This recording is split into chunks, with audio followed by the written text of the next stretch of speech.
बिहार की सत्ता में विराजमान नीतीश कुमार अपने बयानों के लिए सुर्खियों में बने रहते हैं, लेकिन इस बार उनका एक भाषण चर्चाओं के केंद्र में है। दरअसल नीतीश कुमार इन दिनों बहुत व्यथा में दिख रहे हैं और उनकी व्यथा है जनता में उनकी लोकप्रियता का कम होना, और जिस पार्टी को बिहार में नंबर 1 की पार्टी का दर्जा प्राप्त था, आज वह तीसरे पायदान पर खिसक चुकी है और रही सही कसर उनके शराबबंदी के उठाए कदम के फ्लॉप होने से पूरी हो गई है, जिसके कारण वो विपक्षी पार्टी सहित सुप्रीम कोर्ट से भी लताड़ खा चुके हैं। नमस्कार, आप देख रहे हैं TF5, जो है देश का सबसे बड़ा ऑल्टरनेट न्यूज मीडिया पोर्टल, और मैं शाश्वत सिंह आपको बताऊंगा कि कैसे नीतीश कुमार के एक बयान से देश के पहले प्रधानमंत्री की भारतीयता पर ही सवाल खड़ा हो जाता है। तो चलिए इस पूरे घटनाक्रम को समझते हैं। दरअसल नीतीश कुमार लगातार जहरीली शराब की घटनाओं को लेकर आलोचनाओं को झेल रहे हैं। इसी बीच उन्होंने एक व्यापक बयान दिया है कि महात्मा गांधी ने शराब के सेवन का विरोध किया था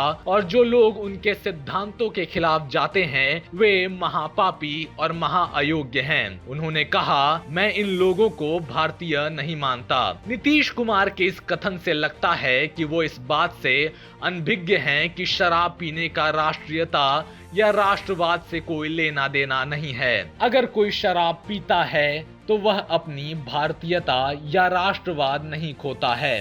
भारत के पहले प्रधानमंत्री जवाहरलाल नेहरू ने भी युवावस्था में शराब पी थी, हालांकि उन्होंने देश के प्रधानमंत्री बनने तक इसे छोड़ दिया था। अब शराब का सेवन करने वालों को अन इंडियन कहने के तर्क से देश के पहले प्रधानमंत्री की भारतीयता पर ही सवाल खड़ा हो जाता है। अपने इस बयान से नीतीश कुमार ने नेहरू सहित कई नेताओं को लपेट लिया है। अपने संबोधन में बिहार के सीएम ने यह भी कहा कि लोग यह जानते हुए भी कि शराब का सेवन करना हानिकारक है, फिर भी लोग इसका सेवन करते हैं, इसलिए वे शराब से होने वाले दुष्परिणामों के लिए जिम्मेदार हैं, न कि राज्य सरकार। नीतीश कुमार ने आगे कहा, यह उनकी गलती है। कुछ लोग यह जानकर भी शराब का सेवन करते हैं कि यह जहरीली हो सकती है। इतना कुछ कहकर नीतीश जी अपने सरकार की कमियां छुपाने की कोशिश तो कर गए, पर अपनी कानून व्यवस्था के लच्चर हालत पर बोल नहीं पाए। नीतीश कुमार के निर्णय के कारण ही राज्य में पंचायत स्तर तक शराब की दुकानें खुल गई थी। उन्होंने यह टिप्पणी बिहार विधानसभा द्वारा पहली बार अपराधियों के लिए बिहार में शराब प्रतिबंध को कम करने के लिए एक संशोधन विधेयक पारित करने के बाद की। शराबबंदी से पहले बिहार में शराब की करीब 6000 दुकानें थी और सरकार को इससे करीब 1500 करोड़ रुपए का राजस्व आता था।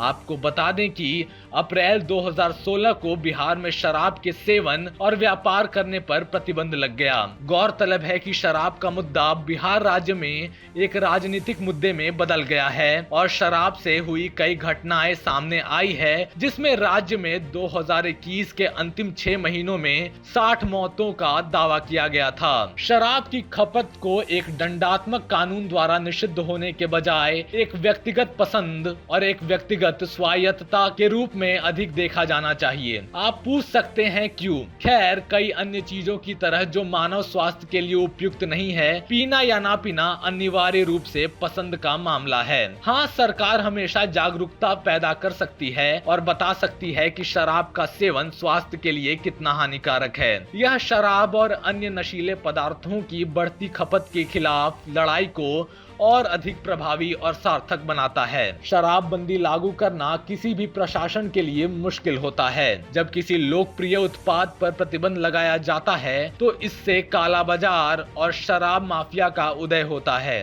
बेरोजगार युवक व कई छात्र पड़ोसी राज्यों से शराब की तस्करी कर आसानी से पैसे कमाने के बारे में सोचने लगते हैं। ज्ञात हो कि नकली शराब उद्योग बिहार में पूरी तरह से पनप चुका है। पिछले कई वर्षों से शराबबंदी लागू होने के बाद से देशी शराब या अत्यधिक औद्योगिक शराब के सेवन से सैकड़ों लोगों की मौत हो गई, जिसका प्रमुख कारण है लोगों का कम गुणवत्ता वाली शराब का सेवन करना। लेकिन बिहार सरकार को शराबबंदी से जो नुकसान होता है वह राजस्व का एक बड़ा स्रोत है। चूंकि उत्पाद को अवैध बना दिया गया है, इसलिए सरकार उस पर कर नहीं लगा सकती है। इसके अलावा शराबबंदी का पर्यटन की संभावनाओं पर हमेशा नकारात्मक प्रभाव पड़ा है और बिहार जैसे आर्थिक रूप से कमजोर राज्य के लिए भारत की बढ़ती पर्यटन संभावनाओं का लाभ नहीं उठाना भी दुखद होता है। इस मामले में विपक्ष ने कहा है कि बिहार में शराब पर प्रतिबंध केवल कागजों पर ही रह गया है, जबकि भाजपा ने आरोप लगाया था कि अधिकारी शराबबंदी कानून को सख्ती से लागू नहीं कर रहे हैं और इसका इस्तेमाल लोगों से पैसे वसूलने के लिए कर रहे हैं। सुप्रीम कोर्ट ने भी पिछले साल टिप्पणी की थी